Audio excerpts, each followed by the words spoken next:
All ready? Mic set? Camera ready? We are live in 3, 2, 1.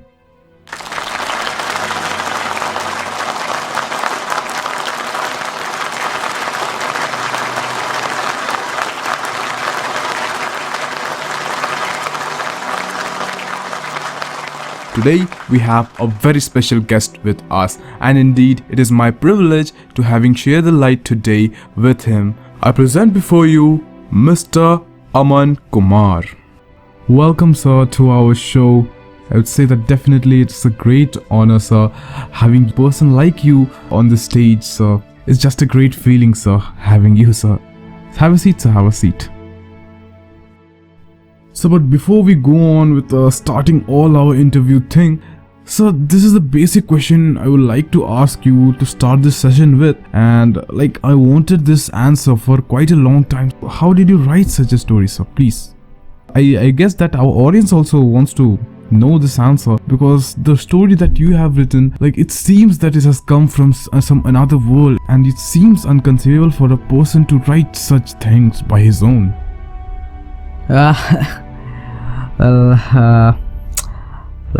Trust me on this, that's a long story, yeah? That's really a long story. So then I bet that everyone will be dying to listen this, sir. Well, I'm not good with dates, but if my memory is strong enough, some 2 years back, I felt an urge to write, and I started writing a lot of material.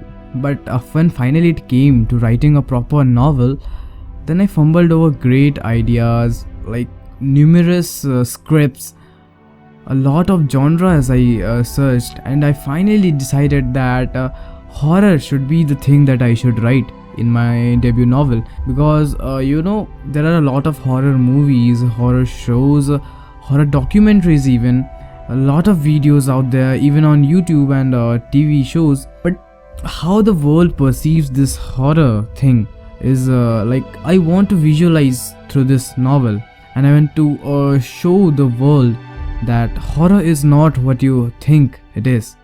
It is somewhat a different kind. So this is all the fancy thinking that I was having some 2 years back when I started my career as a writer. All these thinkings were settled down once I started writing, and I learned that all this is not going to work, because the world is not as you perceive it to be. It's always something different, and at each step you learn something else. So finally I got the horror thing, that I decided that yes, I should be writing and I should not be deviating myself from this horror genre. So I started writing. The days were difficult. Sometimes I started with a fancy story, a good storyline, and then it would be consisting of characters, and many characters. There will be a ghost and the fancy thing. But at this bottom level, I was not satisfied of what I am writing. Finally I thought that it should be somewhat practical, that what I am writing should be visualized by each and everyone who is reading my book. Finally I decided that I should try something. I should buy some stuffs, I should do some paranormal researches that I should read. Then I started reading something on the internet about this paranormal research and all that stuff, so that I can get that how they feel, and how like what we call in simple terms the encounter with ghosts be like. So all these reading all this and like watching videos didn't go well, because all that was not what I was searching in the light for. So finally I decided that I was watching some video actually, and someone suggested me that a Ouija board is actually the stuff, which actually connects you to the spirit. And I thought that like this is the thing that I wanted. This is where I am going to get all the answers. But many of the videos which suggested that Ouija board should be used also suggested that there were many side effects, many horrors, like paranormal activities going on and happening when you use them. So it was indeed pressure for me to choose whether to use it or whether not to use it. And finally I decided that yes, I should use it, and I placed the order. I still remember when the day it arrived, and the night I started using it.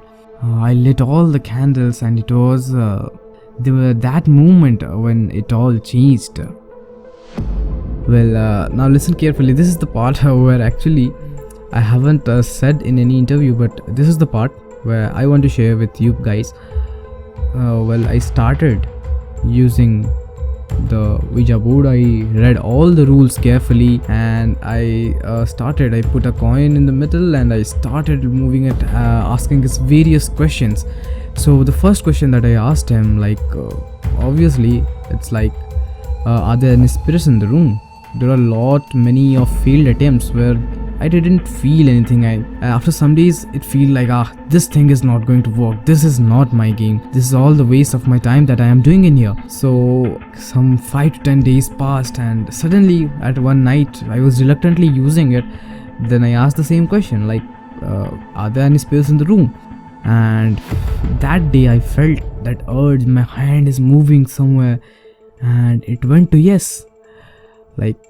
I felt that no, it is somewhat like I am also over imagining things and overthinking things that is not actually happening. Maybe I am in hallucinations of this. It may be a delusion, you can't always distinguish things in real life. So again I repeated the same step, but again, and for the whole night I was fumbling, and I was getting the answers that I put on the Ouija board. And I asked the Ouija board, I asked the spirit, every answer I am getting it. So it was indeed a great day that was. First of all, I was horrified at the things that were happening right there, but then things got to be, and it's not under my control anymore, because whatever questions I am answering, everything I am getting answered. So finally I thought that yes, this is the thing that I should write about, and that's where that book came to origin. Well, thank you, sir, for sharing your experiences with us and sharing the great story with us. But so at last, before we end the session, I would like to have a question, sir. So why?